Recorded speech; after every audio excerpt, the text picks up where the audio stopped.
Good afternoon and welcome to Autistic Black Lives Matter panel. This panel is supported by Dr. Susan Brasher and Aaron and Kayla of the Autistic Self-Advocacy Association. I am Dr. Jill Hamilton, and I am an associate professor in the School of Nursing at Emory University. But for today, I am a parent. My son is 29 years old and was diagnosed on the Autism Spectrum in his early 20s. So I am well aware of the unique challenges that young adults, particularly young African Americans, encounter in their day-to-day lives. So I'm very excited to be a part and to hear the experiences of our panelists today. So to get us started, I want to introduce you to our 6 panelists for today. We have Frederick Bishop, and Frederick is a native of the South Side of Atlanta, Georgia. He was diagnosed with Asperger's syndrome at the age of 4. He was educated in Fulton County system and graduated from Creekside High School. He has a Bachelor of Arts in Advertising from the Art Institute of Atlanta. He has completed trade and business from the Atlanta Job Corps Center, and he has a master's degree in business administration from Strayer University, completed in June of this year.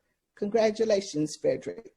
Frederick is an employee at Ventures ATL, a nonprofit organization that employs individuals with autism and related developmental differences. Our second panelist is Emmanuel Abdua. He lives in Dunwoody, Georgia. He graduated from Dunwoody High School and currently works also at Ventures Atlanta. He is a graduate from LEAP, and LEAP is Learn, Experience, Adapt, Prepare program at Eaton Academy, an innovative program helping young people with autism gain their independence. He has been an autistic self-advocate for 2 years and graduated from My Voice, My Participation, My Board program from the Center for Leadership and Disabilities at Georgia State. And he's also participated in a leadership training program for people with intellectual and developmental differences. He is a member of a self-advocacy organization in Atlanta, the ASAA. He also writes for Neuroclassic, a writing collective of information on autism spectrum from autistic people. Next slide.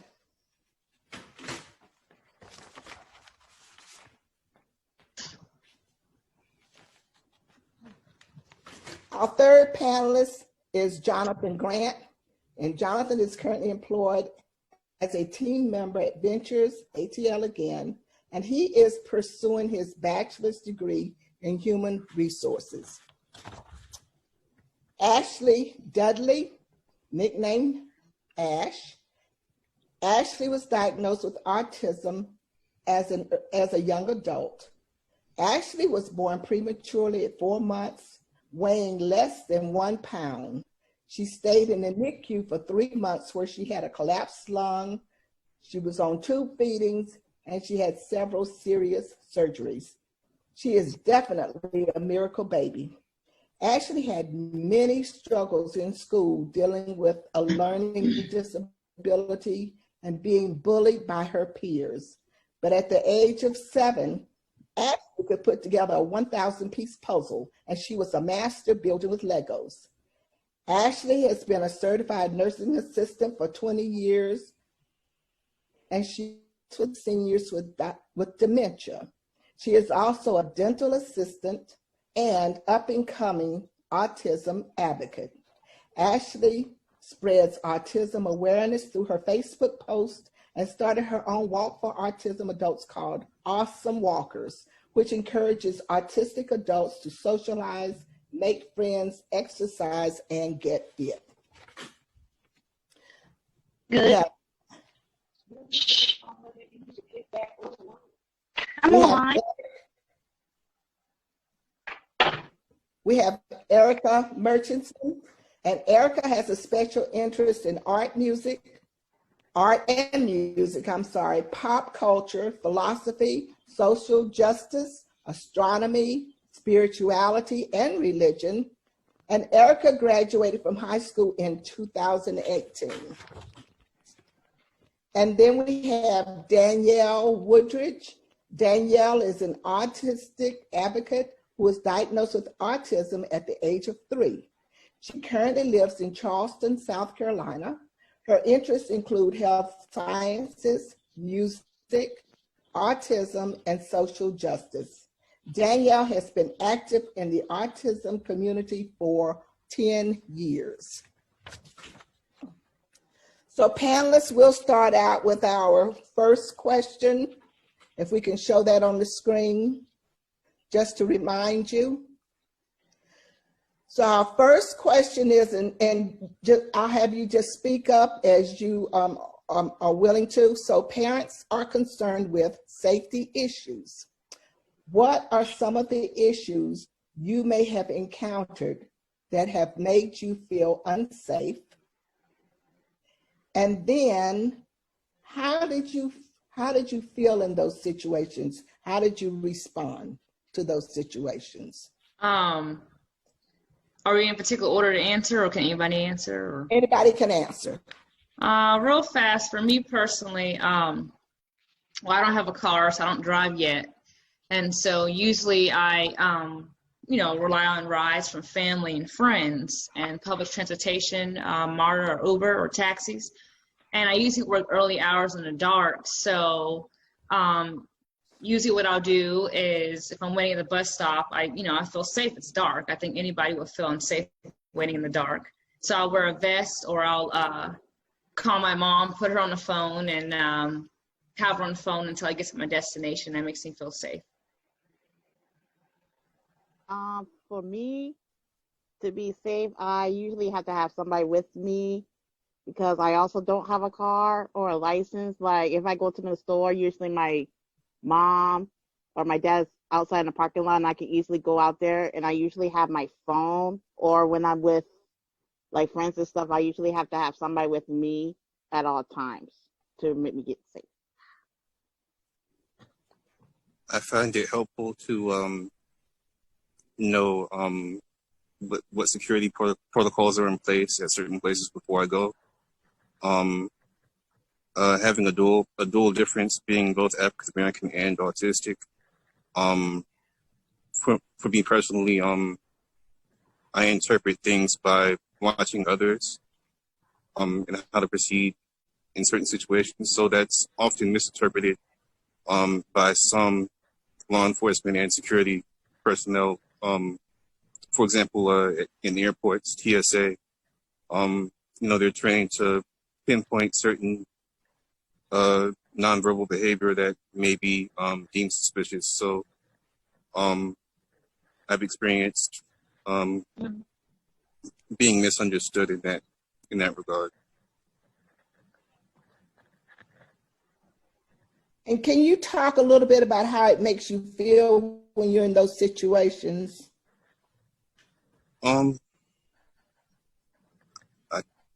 In some instances, I feel afraid for my life.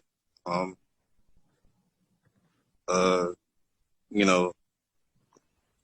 don't know if, I don't know what the response would be if, I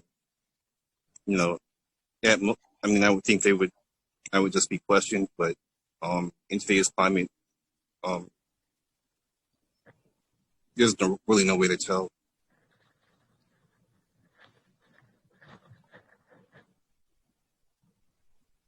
Thank you. You're welcome. Anybody else want to chime in? I wanted to say something though.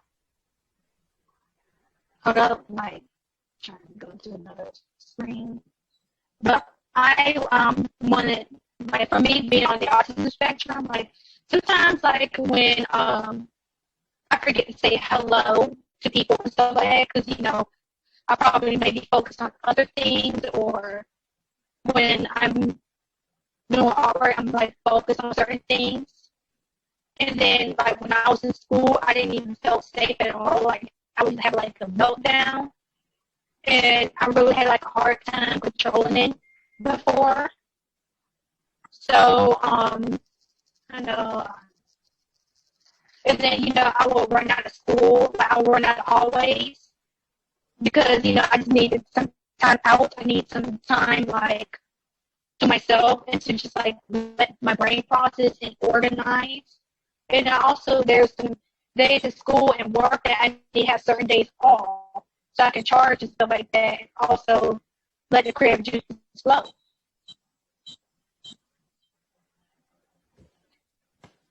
But it's like I never really felt safe because, you know, I've been bullied before and stuff like that. When I was like a little girl, I got to make fun of my dick. It's just like when I was a little kid, I dealt with internalized ableism and the past and stuff like that. I would like hide myself from being autistic and stuff like that. I'll project my own insecurities on other autistic people and non-autistic people. I just really hated myself because, you know, it was programmed and it was ingrained in my mind that autistic people are bad people. Autistic people are considered a disease. And it's ingrained to us since childhood and stuff. And we've been conditioned to believe it. And then by the time I got a teenager, like, I had countless absences and stuff. I didn't have the energy to go to school. I didn't have, like, the energy. I felt pressure to get things done and stuff all the time. Don't get me wrong. It's not like I'm all for hard work. I'm all for working, but we need some time alone. And it's okay. It's okay when you need breaks. I want to show, like, the younger generation of autistic people, like, if you need a day off, ask it and stuff like that. Like, ask for accommodations. Please do not be scared of asking for accommodations. I was so pretty insecure about it because, you know, when I was a younger child, I've been babied. I felt infantilized and stuff. I felt like I was treated like a child because, you know, the infantilization, it has been going on forever. Thank you. Thank you. Anyone else? Dr. Hamilton, I wanted to address the question where you talked about how parents are concerned with safety. And with my mother, she is very concerned, especially when I go out by myself. Like Ashley and Danielle, I don't drive, and I use public transportation. I use Uber, and my mother is fearful that I may get harassed, or especially what has happened this summer with, I would say, with the unfortunate instances of Black men or Black women being assaulted and killed by the police. She's very fearful that I wouldn't know how to handle myself in those kind of situations. So what I do is I remain in constant contact with her. I make sure that my phone has enough power so that I can call her. And if I'm out somewhere and if I feel nervous or unsafe, I just go home. And that's basically how I cope with those kind of situations or those thoughts. Yeah, I piggyback off of Frederick. I'm like that too. For me, I always have this mindset, like, my personal curfew is I have to be home around like 10 or 11 o'clock at the latest. I don't feel safe after like that time because that's when like a lot of things happening. And also with the police officer, every time I see a police officer, I kind of act kind of differently around them because I don't want them to be suspicious of me. Because I do walk differently, I just constantly think like they thought I'm like drinking a lot, and I'm not. I don't really drink that much, or I'm not even like a casual. I'm not even a type of person that drinks a lot. So, and most of the time I'm sober. So, I don't want to deal with the situation when a cop talks to me or just accusing me of being like drunk or high or anything like that. So, when I'm around them, I act kind of like really, really different around them, even in a distance. Like, it's just something I'm just really, really cautious about. So,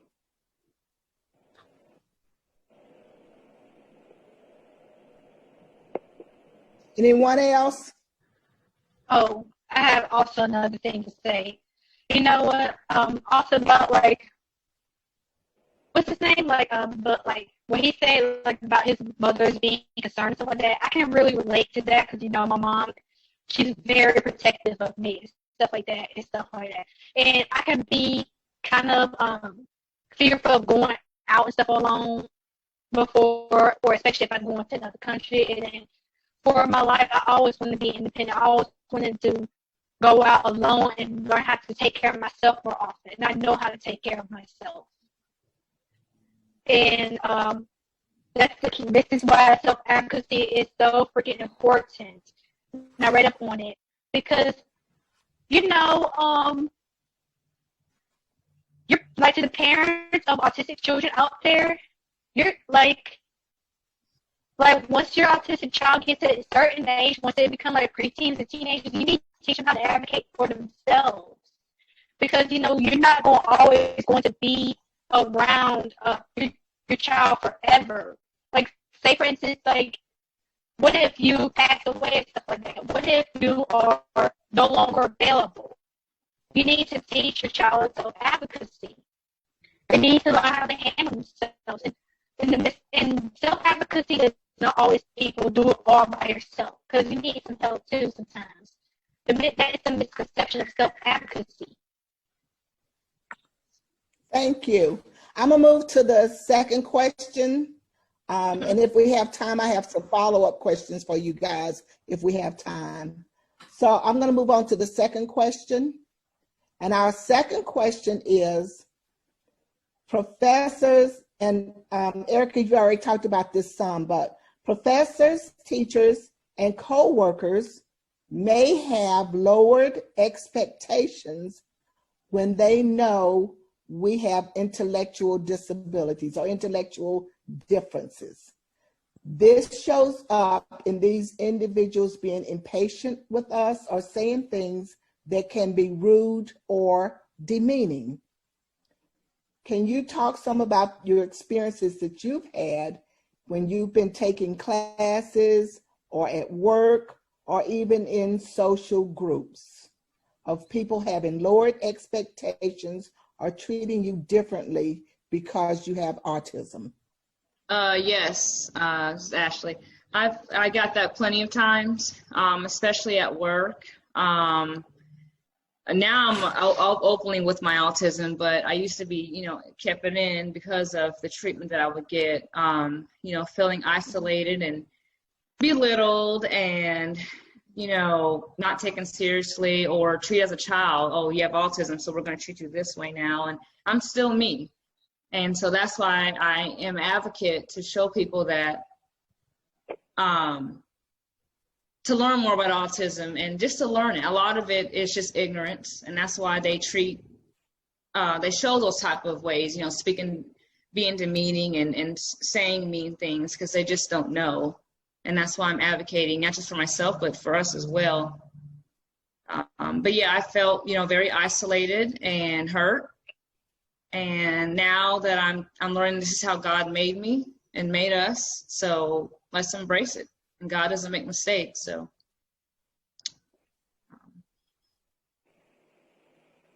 I think for me, is what Ashley said is, like I said, I've been diagnosed really young, so I'm dealing with the internalized ableism. Like, if I did tell people that I'm autistic, that my fear is people going to treat me really differently and making me feel that I'm not able to do like the things that I'm capable of doing.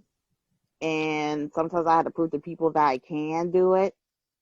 and it's and my mom is one of those people that she knows that we can do all the things that other people, because doctors would say, oh, we will probably won't able to do those things because of our diagnosis and be institutionalized or something like that. And she determined to prove that we knock those things. And I'm grateful for where I'm at right now as an adult, and working 2 jobs and finally about to move out on my own and stuff like that. And I also had recently noticed, like, I had friends that used to treat me differently because of the fact that I'm different. And I noticed that now I can open up to the ones that do be there for me and understand my needs. And it's okay to have those kind of friends to support you on your needs, instead of me just saying, oh, I just pretend to be neurotypical or pretend to be this so I don't have to be ridiculed or anything like that. So I currently am okay to tell my friends, I need this. I need this. I can't handle many things at once like I used to, or I can't go to this place that long, because I was worried that they'll think like I'm annoying or I'm just too stuck up or anything like that. And that's not the case. It's just, I'm just coping things differently than everybody else. Yeah, I've pretended most of my life. I like what Danielle's saying. I call it masking. I've masked a lot. I got diagnosed later in life, so I masked a lot and having to suppress who I really am. But it's hard just doing that. And I noticed once I do come out as being autistic, I found myself having that freedom to be who I am. And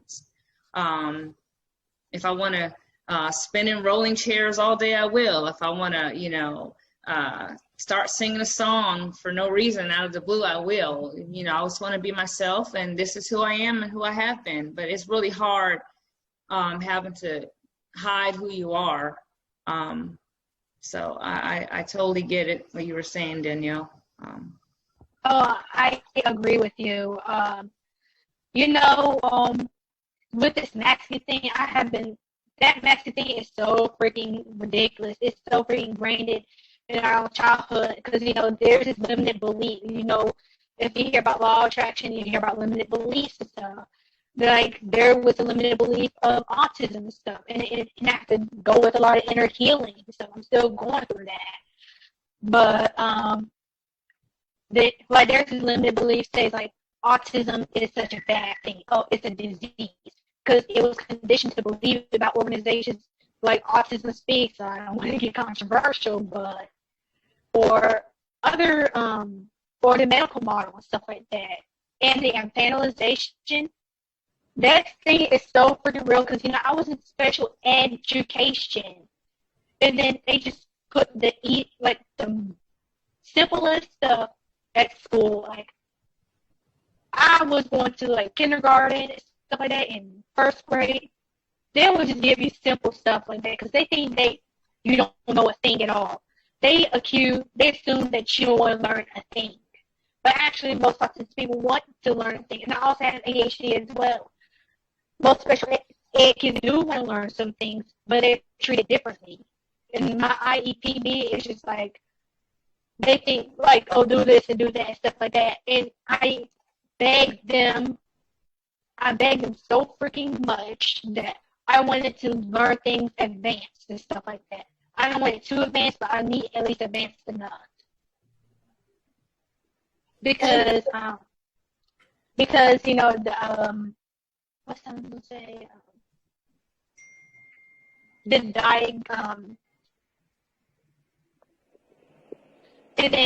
if I want, and then I was fighting my way up and fight so freaking hard for my right to education and stuff. That's why I am doing what I'm doing. That's why I'm rebelling against, like, the neurotypical standards. That's why I am rebelling against the analyzation of autism. Is we need to be bold and say enough is enough. Thank you. Let's hear from some of the fellows. Frederick, Yeah. I can go. Jonathan, any I can go, ma'am. Experience? I can go, ma'am. Okay. Whenever you're ready. I'm ready. Go ahead. Okay, yes, ma'am. I found out at a late age that I was autistic. I didn't really get a lot of support from, well, no, nobody knew, first of all. I mean, after I was diagnosed, of course, I was given lots of support from the people who diagnosed me at Georgia Pediatric Psychology with Dr. Fox and Dr. Cohen, and speaking to them, and then of course, Elizabeth Black, who got me into the LEAP program. But asking what parents and professionals need, I think they need more discussions like this, more discussions where BIPOC autistics talk about their experiences and how they're feeling and basically what they're going through. Because even me finding out at 27 and then, doing this 8 years in, I can still rarely acknowledge the fact that I know very few women autistics. I know very few LGBT autistics. I know very few non-white autistics. So I think there needs to just be more representation out there. There just needs to be more groups like this sitting around and explaining to other people that, we are different, we do exist, and we do need your support from a young age and even into adulthood. Because I think professors would go, the parents, professors, all of them would go a long way to hear what a bunch of autistic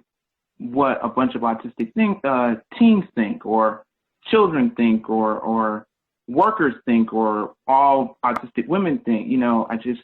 There just needs to be more representation to show that we exist and, we matter.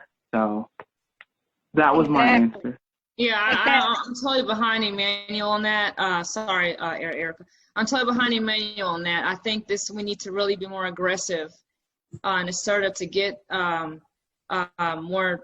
notice, Black autistic lives noticed, especially amongst Blacks and females, males too, but Black female, okay, because autism was known as a white male disability, but we need to, us Black females can have autism too, and Black females too, but females specifically, whatever race, we tend to always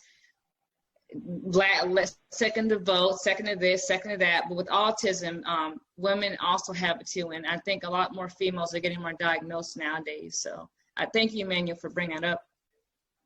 That's so freaking true. This is why representation is so freaking important. We need music, movies. And Erica, can you adjust your mic? Your voice is muffled. Your voice is muffled. Where's the mic? I have my headphones in. Can you try adjusting where it's entering into your phone? It sounds like it might be not connected fully. I can't see. I don't know what you're talking about, though.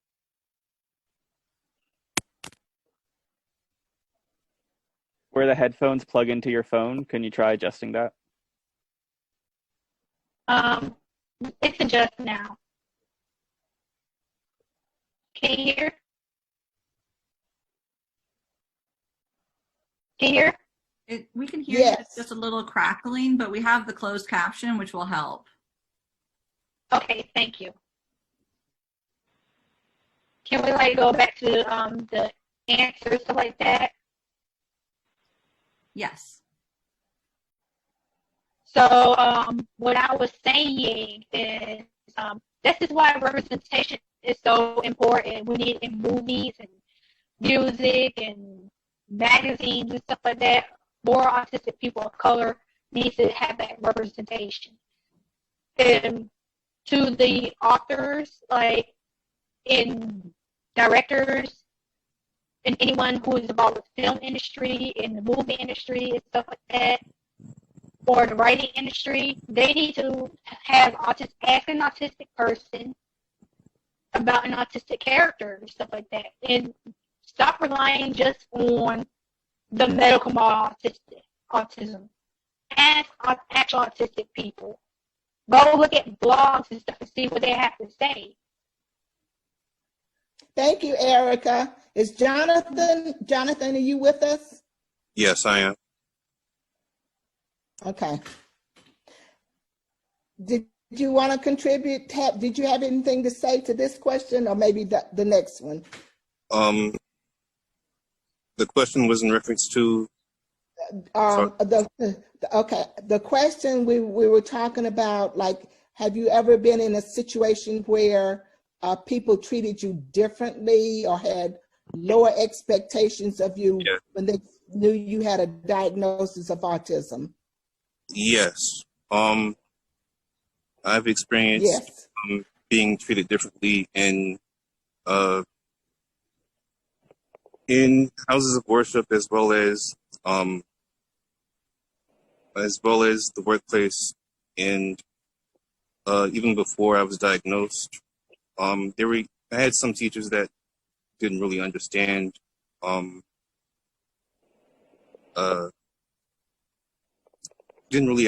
my learning difficulties due to autism. I think too many people correlate autism with mental illness, and I think we're often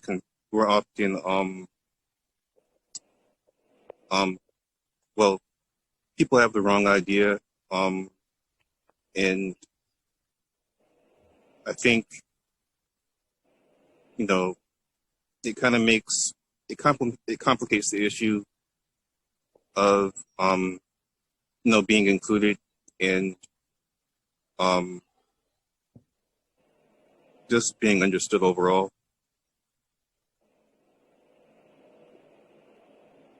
Oh, Dr. Hamilton, I wanted to address the question that you presented. Jonathan, did your teachers? I'm sorry? Okay. No, go ahead, Jonathan. We're waiting for you. Go ahead.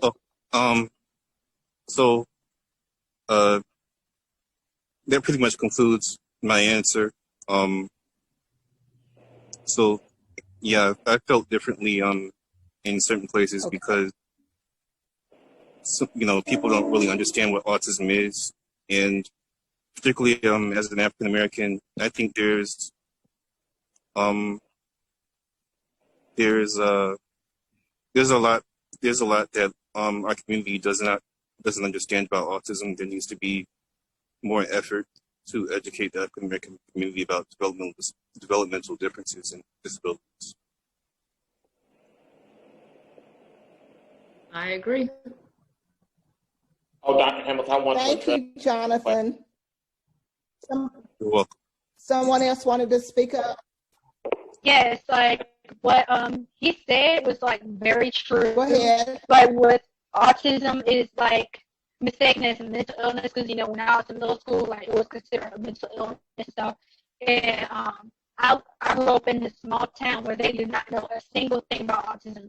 If you dare talk about autism and say you're autistic, they're like, "What is autism?"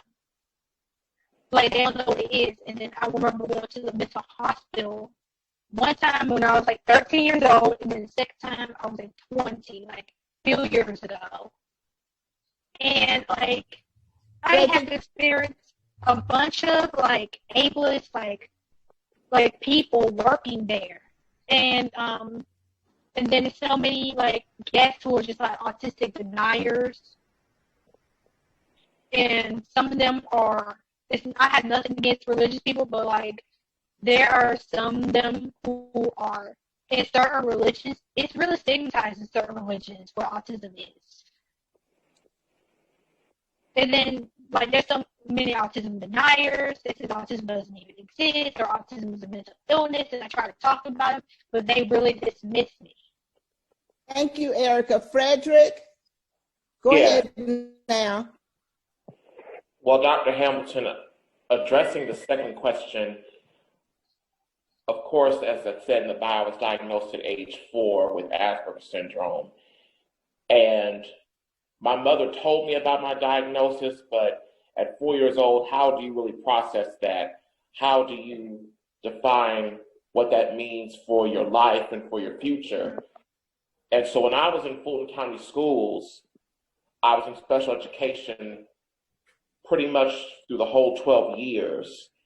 And I knew I had this diagnosis, but I didn't know how to equate it to me being bullied or me having difficulty socializing with my peers. And in the special education department, especially in high school, I was considered one of the shining stars, because I was smart.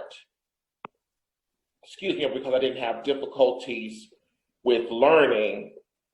I think some of my teachers overlooked my autism, even though they knew I had it, but they overlooked it. And that's why my senior year, when they were telling me I should go to college, I felt a lot of pressure from them.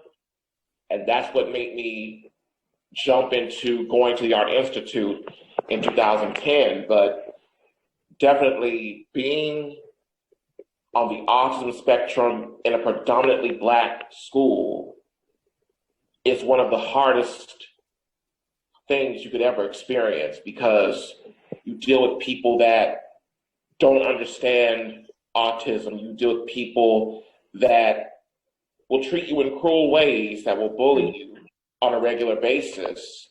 So for me, I experienced lower expectations from my peers, but from my teachers, I experienced times where my autism was overlooked because of what I could produce as far as my grades or assignments. So that was very difficult for me. And I'm just now beginning to really embrace the autism. And I realized that while I can make good grades, or while I can go to college and graduate and have degrees, I can still embrace my autism. Yeah. Well, I can chime in.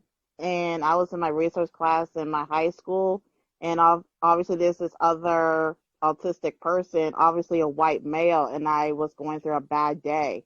This teacher, I clearly still remember this to this day, told me, "Why can't you act like this guy?" Because I was crying, I was upset about stuff. And that really insulted me a little bit, because I thought they're supposed to understand about the whole autism thing. As like those kind of teachers that's supposed to understand like different disabilities and stuff like that, to compare me to an autistic white male did upset me, because he didn't act a certain way. And I'm not sure if he acts differently when he's home, like crying, throwing a fit or whatever at his house. But for me, I was just a naturally emotional person. And it's almost like, how dare you say that to me? I'm just going through a hard day like everybody else, but expect me to act like somebody else that's also on the autism spectrum, like we all like one person. And I also have another scenario, like every single time like I having a bad day, I'm crying or having like a meltdown, they either call my mom, or even one time I was going to the principal's office that one time in one of the scenarios I had to go through. And in my mind, I'm like, why y'all doing this? I'm just having a bad day just like everybody else. And I even told like this one teacher, please don't call my mom. I don't want my mom to deal with this at the time. It just makes me angry, because I'm just naturally just having a bad day. I'm stressed out, trying to fitting in, trying to get my schoolwork done. It's just so much. then when I do have a meltdown, it's like, okay, the first thing I want to do is call my mom and have her deal with it. It just hurts me a lot. So, and I'm now more self-conscious of having meltdowns in public because I don't want people to call the police on me or call like my job or risking my livelihood or anything like that because I'm just having a bad day. So it's really difficult to like pretend to find ways to deal with your emotions and stuff like that. But once you're on your breaking point, it's like y'all don't want to understand that we just deal with these issues that we can't control. Yeah, I had a similar situation like that at work. I don't have meltdowns, and again, everybody's experience on this panel with autism is different. I personally don't have meltdowns. I never had a meltdown. If I do become overly stressed, I may scream or slam something, but not have a meltdown. I usually tend to shut down. I don't know if you've heard of shutdown. Shutdown is where you just shut down. You're just extra quiet. You don't want to talk to nobody or anything. Just go hide out. Oh, I've dealt with something like this before. Right. So, I've never gotten to the point to have a meltdown. I don't think I ever will. It's this person, not me personally, autism or not. I just don't think that's me. Never has been me. But again, it's at this point now, what you're saying, Danielle, and anybody, it's almost like, and autism is a good thing. I'm just saying, but I feel like right now we're kind of talking about the dark side of autism in a way, if you will, with the meltdowns and shutdowns and getting bullied. But it's almost like, I hate meltdowns. it's almost like you want to hide your autism, but then you don't want to hide your autism, because I've been hiding my autism, plus getting diagnosed late didn't help, but I've been hiding my autism, but then when I let it out, it can bring problems too. So it's like, what do you do? But, so I'm kind of still, I'll be honest, that does curve in the back of my head about being autistic, because it is a good thing, but it also has bad times, but overall it is a good thing. So are any of y'all in agreement with how I'm feeling at the moment? I agree with you. I agree. Okay. So let's move on to the third question, because I don't want to run out of time. The third question is, employees in stores or banks can sometimes be suspicious of or even rude and avoidant to individuals with autism. And I came about this question through a couple of experiences that my son had.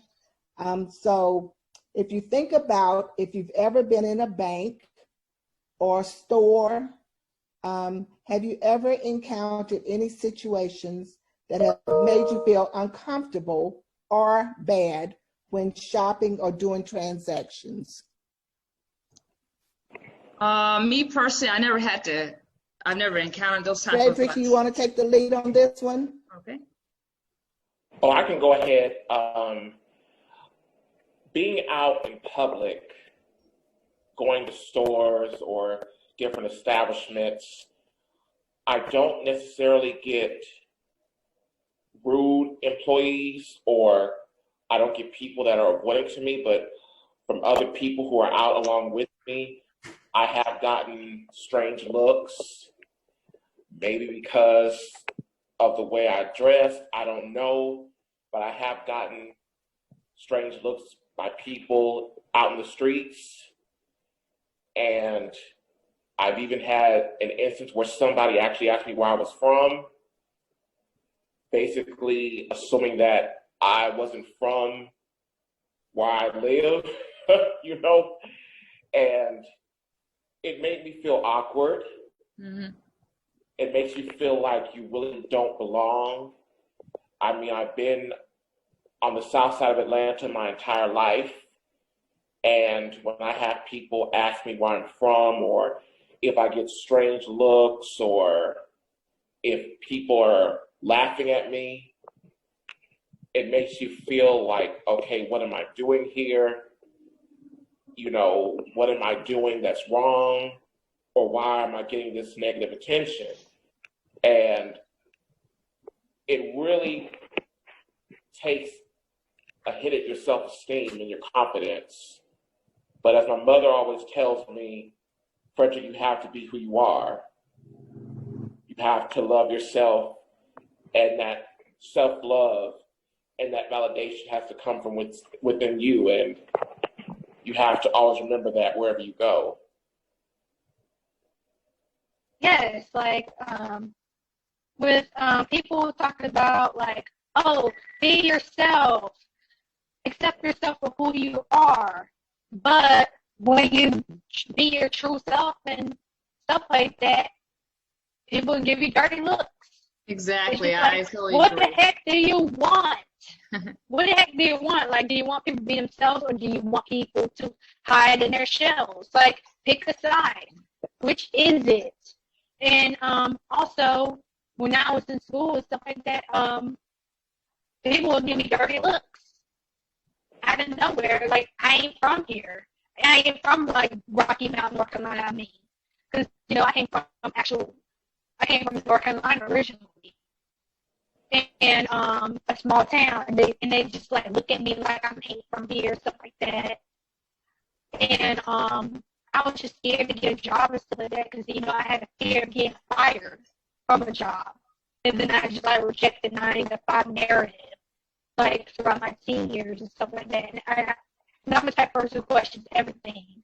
And I'm just like, why do we have to work at a certain job that we hate? Why do we have to do this? Why do we have to do that? Or if we live in a free country, then why the heck do we have to go to school and line up and stuff like that? Yeah, I agree with you, Frederick, and Erica too. Again, just having to hide yourself. I personally never had to have any type of treatment like that, but I encourage y'all, if you do have that, continue to conduct yourselves in a professional manner. Do it professionally. Speak up for yourself. That's why I'm learning how to professionally speak up for myself, and learning how to control my temper because I usually do have anger issues. Mm-hmm. Can I go next? I'm sorry. You can go. Okay. You can go ahead. Okay, I think the biggest fear, and I'm going to be real quick about this because I know we're on a time limit. The biggest fear I have personally is always the fact that, okay, the biggest problem I have usually with instances of like being afraid of being in like a store or an area or whatever, and people are seeing that I'm being suspicious, is that the police will be called on me. And then it can escalate into something where my life will be threatened, or I or one of my other black I or another black person can be turned into a hashtag, and that's always a constant fear whenever I'm jammed up by like a store or institution. Just you've already got the stress of being called out in that area, and then you bring the police into it, and sometimes they literally have no idea what's going on, and it would be very quick to be one of those individuals that was that got like 50 years in jail, like Matthew Russian, or thrown into like a criminal asylum like Darius McCullum. I mean, those realities could actually happen. They still happen.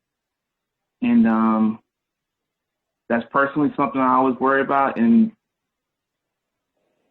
I don't know, for me, it doesn't really seem to matter how professional you look or how polite you are or how well you speak. It's just if normal people see that there's something wrong with you, there's like a million different ways that can go wrong. So at the end of the day, the best thing I've ever seen is to even remotely handle stuff like that is, get on panels like this, talk about them, speak about them, and get other people when it happens to them to speak about it too, because people need to be more accepting of the fact that this stuff does happen. I mean, even in a world where there's like a camera everywhere, even in a world where we're supposed to be more tolerant of other people's behavior, something goes wrong one way or the other, and someone ends up wrongfully imprisoned or dead or worse. So that's it. That's all I have to say. Yeah, those are some good words, Emmanuel. I like that. I think it's like living in two different worlds. Mm-hmm. As someone who is Black and on the spectrum, when you're around predominantly white spaces, you have to worry about somebody maybe being racist or they may racially profile you. But then when you're on the spectrum, but you're around other Black people who are neurotypical, it's like, who is that person and why is he here? Yeah, it's like you're weird or an outcast. Mm-hmm. Oh, and I also deal with internalized racism too, like throughout my life. And like, because I felt left out from the Black community, stuff like that. I felt like I was put down and stuff like that because, I was different. I wasn't really a stereotype. I was really into the metal scene in high school. I didn't go to a lot of metal concerts, stuff like that. But I did, and I used to watch like anime too, and I felt left out. And the Black community does need to acknowledge Black autistic voices, just like they need to acknowledge Black LGBT voices and stuff. And there's a lot of ableism and homophobia going on in the Black community. I sense that. And I think what it is because, again, real fast, and I will keep saying this because, and I'm just bringing, well, this is about race anyway. Autism was first looked at as a white male, a white, disability, not Black. And so that's why till this day we're still trying to be aggressive, and we need to have more panels like this. Again, it started out as a white disability, not a Black disability. Does that make sense? That is so freaking true. So my last question, guys, for the audience for you to talk to the audience, to tell the audience how they can better support Black autistic adults. What is your advice for people in the audience? I personally think that we just have to have the community. Who wants to? Oh, sorry. I personally think that there's some people that needs to do some education first, and have the whole education for the autism community, because from what I experienced, and my mom is also a paramedic for the Autism Society in my state, she has encountered like some of the parents with autism, but it's not a lot of families that are there. It is kind of frustrating too, because you try to educate them, but they just don't show up. So we need to find a way to find people to encourage them to show up to get their child's needs and not feel kind of like defeated in a way, just for the sake for their kids or for the sake of us. Like, going to the space, going to the doctor or anything. And that's our own thing too. Even for me, like going to the doctor is something I scared of, because that whole judgmental psyche, like you telling them what's going on, but in the inside you just feel more judged because the color of our skin. So I think education is mostly really important. Yeah, I agree. Educate, and we live in a society where we have so much technology on autism. It's no excuse. We got Google at our hands. So I think once that particular individual educates themselves, we can do panels all day long. But at the end of the day, that person has to educate themselves. If they can go on Facebook 24 hours a day, they can Google about autism 24 hours a day. There's no excuse. They can educate themselves. But yes, I think we need to just continue to have more panels like this. Do more advocacies. I did awesome walkies I'm trying to do. I'm trying to continue to do that I started. But again, I think that person needs to start to educate themselves first, and get more knowledge of what autism is.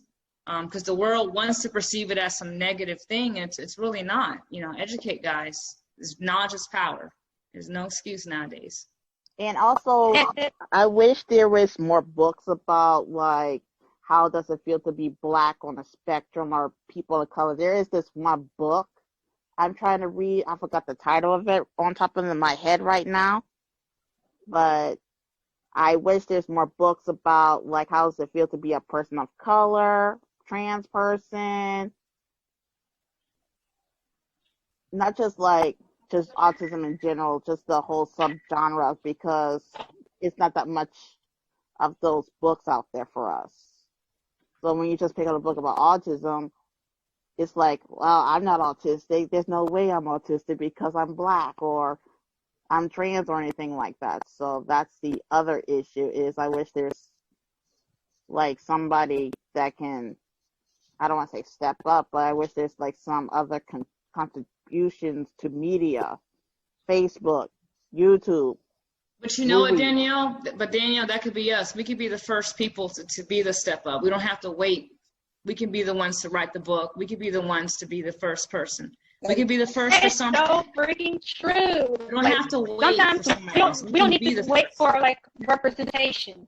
We don't need to go around waiting for representation stuff like that. We need to be the change that we want to see and stuff like that. Like, how about if we have enough money, if autistic people have enough money, is to donate to the Autism Self-Advocacy Network ourselves and donate to the Autistic Women Non-Binary Network ourselves. Like, be the change that we want to see.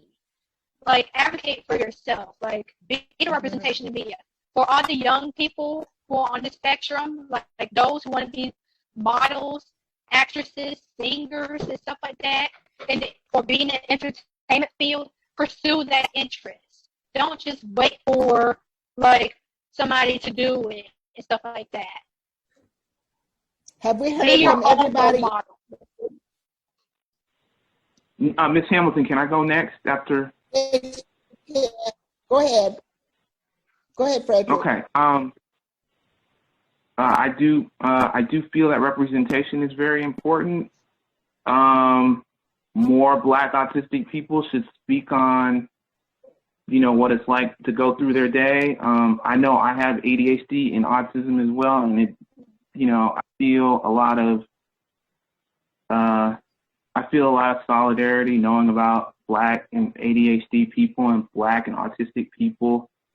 And they're right. And I agree with the women that, one of us should write that book. I know I'm trying to do like podcasting, and I write on Neuroclassic, and I've spoken on other panels, and I've done numerous interviews. We must bring acceptance to the masses. We must bring representation to the masses. That's the best way we can help Black autistic people, is to say that we exist, we are out there. You cannot fit us into one category or one grouping. We are all different. We do exist, and hopefully that can branch out to, beyond Black people. I would love to see BIPOC autistic people, more BIPOC autistic representation, not just for the adults who can barely get any help now, but for also, like the teenagers and the little boys and the little girls growing up out there. I mean, we need that. I didn't have it when I was diagnosed late. Imagine if somebody was able to get that even 10 years beforehand. So that is my. And one thing is I agree, like, I never had representation either. So that's why I want to be the change that I want to see. And one thing is to teach autistic people how to advocate for themselves at an early age. Teach them when they're like pre-teenagers, teenagers, because once they become older, stuff like that, they will thrive, they will be confident and stuff like that. If you don't believe me, go see for yourself. Thank you. Self-advocacy. Thank you. I said thank you. You're welcome. Jonathan, did you have anything you wanted to add?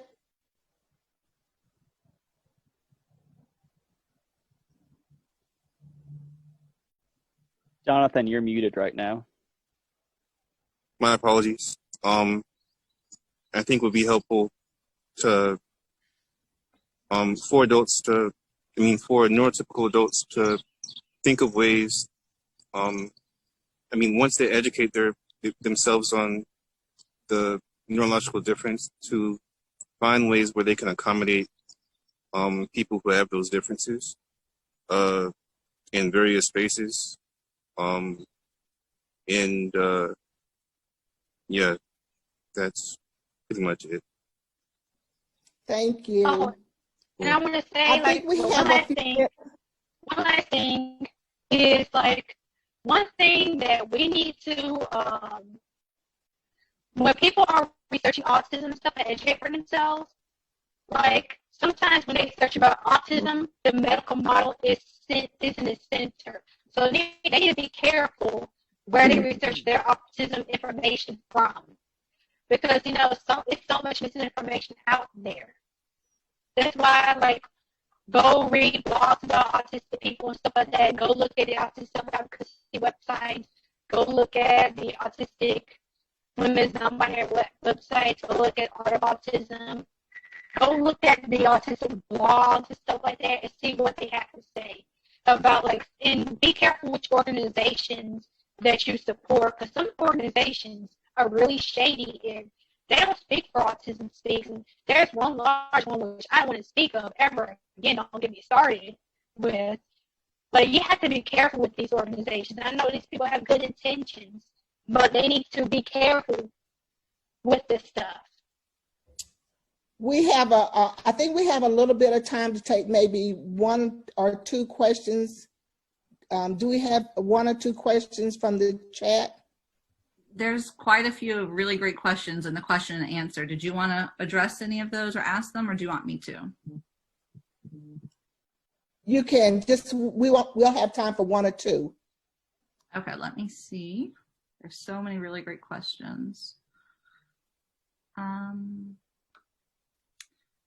For somebody that's being prepared to be a healthcare provider and they're soon to be graduating, they're wondering what is something they can do to help prepare that transition from pediatric primary care to adult primary care. How can they be a better healthcare provider? What suggestions do you have? And this person has autism, right? Sorry, this is a healthcare provider, and they're wondering how they themselves can be a better healthcare provider by preparing from when you move from your pediatrician's office to your adult primary care. What could they do to help that transition?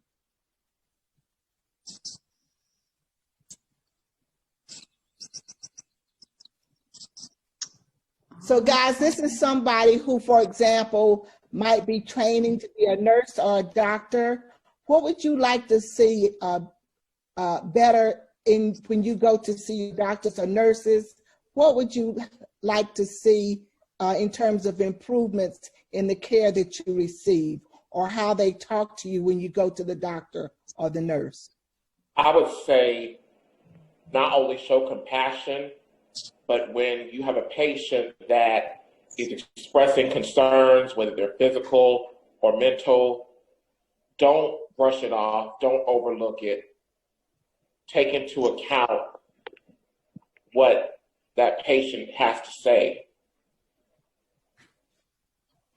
Great. Yeah, I agree. Really listen to the patient. Mm-hmm. And go further and ask them questions about what they're feeling or what they'll be going through, but just brushing it off and ignoring it, overlooking it, that's the worst thing that you could do as a healthcare professional. Yeah, I agree. And I heard you guys also say too about how even healthcare professionals can have lowered expectations in terms of what you can do and what you can't do. Oh yeah, and again, and all Miss Dr. Hamilton, it all goes back to just ignorance and not knowing. And it's kind of shocking because you expect a healthcare provider, right, to be, hey, we're on your side. And even they don't even know about autism and Asperger's. And they have to, that's why I said they need to go back and learn from themselves. Once they learn from themselves, so when that patient says, hey, I have autism, they're not going to be like, they're not going to talk and belittle. It's just all about knowing and knowledge. They need to just learn and educate and research about autism. It's no excuse. Mm-hmm. Anybody else?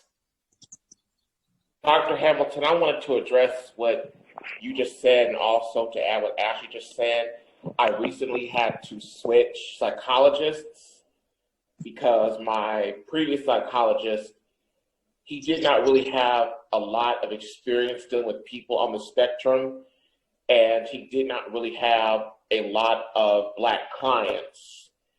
So when I talked to him about issues going on in today's society, what happened with George Floyd in particular, he pretty much challenged me. He didn't come from a curious place. He came more so from a challenging place. And although I was respectful, I had to become firm and assertive and let him know this is part of what we go through as far as in the Black experience. And I don't think he really understood the Black experience. I'm not saying that he's going to understand everything, but he really had little to no knowledge, and that was frustrating for me. And so that's why, I respected him, but I told him basically after our last appointment that I no longer needed to service this because we have to educate. People have to educate themselves, and they also have to understand that we're not a monolith. We don't group think, but we also have similar experiences, and we also have similar hurts and pains that we have to express. And people, like you all just said, people have to stay educated, and they not only have to stay educated, they also have to have the heart. The heart, yes. Yeah, those two things, the heart and education. And the heart, you can't teach it. That's just something that's just, you have to have it in yourself. But again, this all has to do with somebody, you within yourself. And us panelists cannot force each individual on this earth to, hey, go research about autism. Well, but if we continue having these panels, yes. But at the end of the day, that particular person has to do it for themselves. And again, like you said, Frederick, the heart. And that's with anything, autism or not, with racism and all, it's a heart issue. I'd like to say, Susan, maybe one more. Oh, I'm sorry. Go ahead. Go ahead, Jonathan. Go ahead. Just to add to what Frederick said, concerning the, well, in general to healthcare and more specifically to psychologists and psychiatrists, I think, given that there's already a stigma about Black people in America, that is, deeply rooted in, the history of racism here in America, about Black people already being somehow intellectually inferior. I think it's kind of more challenging, at least for me, to disclose that I'm autistic outside of environments that are not predominantly Black, and because of that, and also as I was saying earlier, there are many in our community are not educated on autism and developmental differences, so it becomes difficult to find someone that is culturally sensitive to really speak to about what it is you actually go through being autistic and being Black and autistic. So I think it would be helpful, particularly for well, if there's a way to somehow address those two issues, whether it be by further education or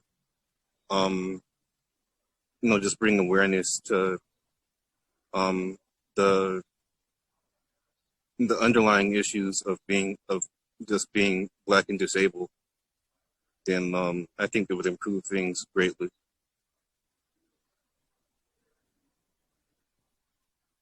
I agree.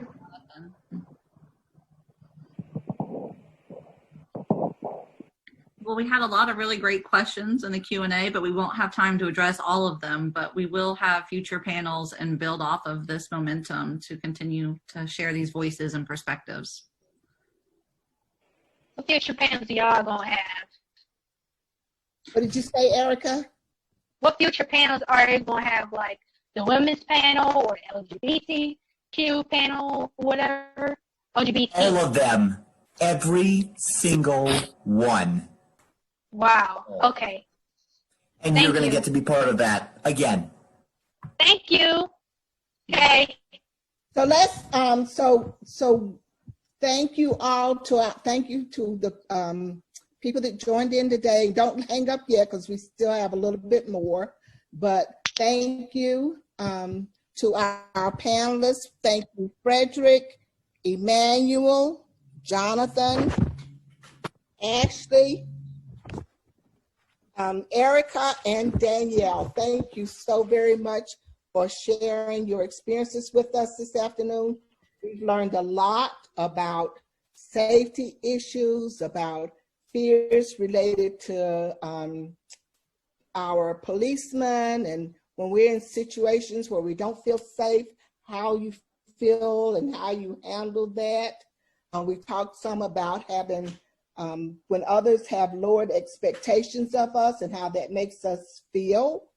We've talked about some of the challenges with living independently, with others being judgmental about what we are capable of doing. We've talked a lot about just the need for others to educate themselves about autism. And that goes from people in the public, from our healthcare providers, from our psychologists, our psychiatrists, our nurses and doctors who need to be educated about autism, but also specifically about the unique challenges when we are Black and autistic. That's the whole other area of education that we need to have for us. And the responsibility, yes, you guys, I encourage you to write your stories, to tell your stories, but what we're hearing is that that responsibility should not solely be placed on you.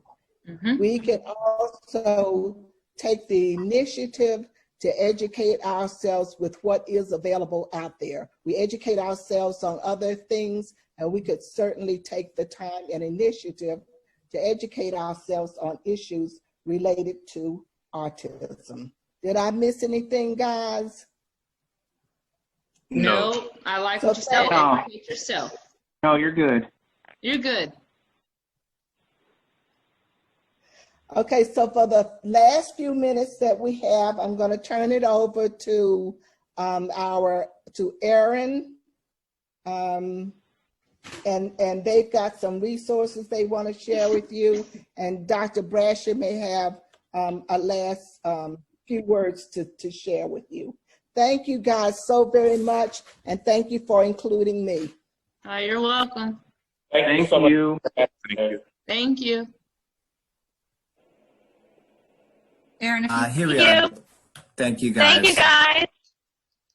All right, so I'll start off with a few details. Kayla Rodriguez will go into detail about what ASAA is and the work we do. But for starters, I want to let everyone here know about 2 programs or activities that ASAA is working on for the benefit of the Georgia community, not just Atlanta, but Georgia.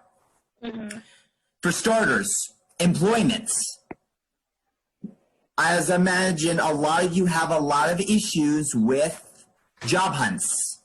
You send out tons and tons of applications, and rarely do you get one back. And then the trouble comes with holding on to, Erica, could you mute for a moment, please? Thank you. Yeah, the problem is holding on to the job. We've managed to find an organization website by the name of Mentra, offering the concept of a reverse job fair, a website where you build your resume, your profile, the accommodations you need, and also what type of work you're looking for. Then Companies, employers, and businesses connected to Mentra come to that website and look for the employee they want and work with you on a niche specialized position or an existing position to help you not only get the job with them, but maintain it. So rather than sending out tons and tons of applications, you can get a job in one go. Saves you time, saves you effort, gives you hope. For those of you who are wishing to do it, the Mentra website and the articles related to it will be provided in an email sent out to everyone who's registered on Eventbrite. We expected over 800 people, but it seems that a number of people did not check their emails today, hence why 1/4 of the participants are here rather than 75%. I don't know how that happened, but yes, I agree. Job searching is such an issue. That's why ASAA has begun a collaboration project with Jilika Kumar of Mentra. And if you folks want to help your own little self-advocacy, refer your employers, the companies you know to Mentra, so Mentra can help build the job application process, the reverse job fair process, to get employers to come to you. Internet connection's unstable, so people can let me know if there's any issues. Yeah, Susan, we'll have to check the Eventbrite link. It was not working even though people were sent the email. Anyway, the other project that we've been working on, in addition to employment, social activity, as everyone wants to spend time outside the house, ASA runs a program called Lunch and Dinner Socials for folks on the spectrum across Georgia. A Facebook page, a Facebook group, and a meetup page will be provided in the email sent out. The meetup was provided twice. Susan, we meant to provide the Facebook page as well. Okay. But it will be sent out. Okay, we'll do that. But basically, here's how it works. Right now, we have over 250 people. And more importantly, we have no less than 14 event hosts spread out across the state of Georgia. Our goal is to work with people across the entire state to set up these socials at restaurants for the evening, the afternoon, and also home event socials, video games, walks in the park, going to a trivia night somewhere. Through our group, we will expand these activities and make sure that everyone gets an opportunity. Best part is there is no charge. All you have to do is follow the rules, and, well, if you do a good enough job, we may promote you to be an event host, and you can use our group and all of its members to set up your own socials. Basically, we understand how much employment and social activity is crucial to an autistic individual, or Asperger's, ASD, but you get the idea. But we're going to work with all of you to make these things happen. But it's a team effort, and while we can do a lot on our end, we need your help with Mentra and the lunch and dinner socials to make this happen for everyone. All right. There's a lot of advocacy you can do that you're not even aware of. That's the potential all of you have. And we are going to do our part to bring these resources to all of you. Kayla, I defer to you. Thank you. Hi, I'm Kayla Rodriguez. I'm the Vice President of the Autistic Self-Advocacy Atlanta. Aaron is the President. We have a couple of resources. First of all, Autistic Self-Advocacy Atlanta. We are an affiliate group of the Autistic Self-Advocacy Network, and the websites are found in the PowerPoint slides, if you guys can see. I also want to talk about the Autistic Women and Non-Binary Network. It's a very great place for women on the spectrum, for non-binary people on the spectrum, basically everyone who's not a man. So sorry, men, but you know, it's a really great resource as well. There's also the Autistic People of Color Fund. If I think the Autistic Women and Non-Binary Network are hosting that. You could, if you're it's only for autistic people of color, so you could apply and you can get some money back if you're struggling with things right now. And then we also mentioned Mentra, which is another great resource. And then there's also in Atlanta, we're trying to spread across Atlanta, is the Emory School of Nursing for Corey Women on the Autism Spectrum group. That's what me and Susan, that's the women's group, that's the women's group that we have. It's with Danielle is part of it. We include, basically, it's kind of like the Autistic Women Non-Binary Network, where it's everyone but men.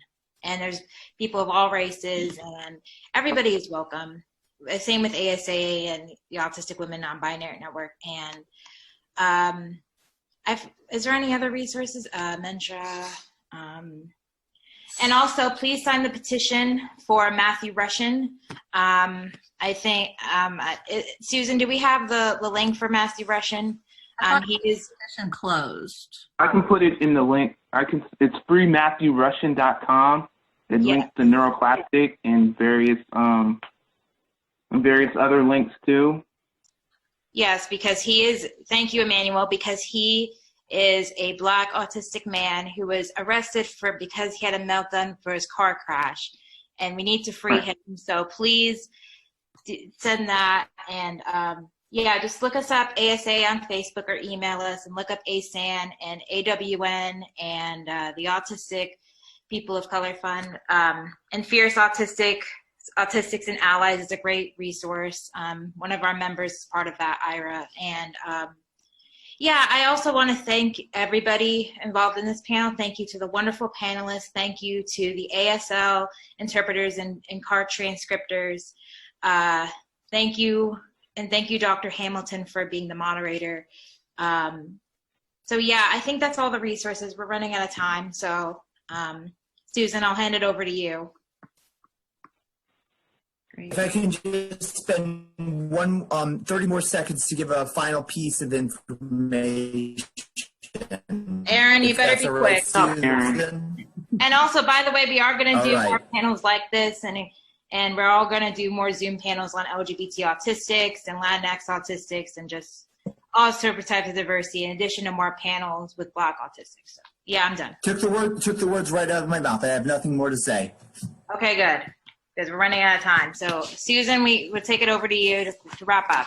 I just want to say thank you to everybody, all the panelists and all the attendees who showed. And I really appreciate every one of you speaking your truth and sharing your perspectives. And we look forward to having future events in the future. And thank you, Dr. Jill Hamilton. As always, it's wonderful to work with you. And she did a fantastic job from the parent perspective as well.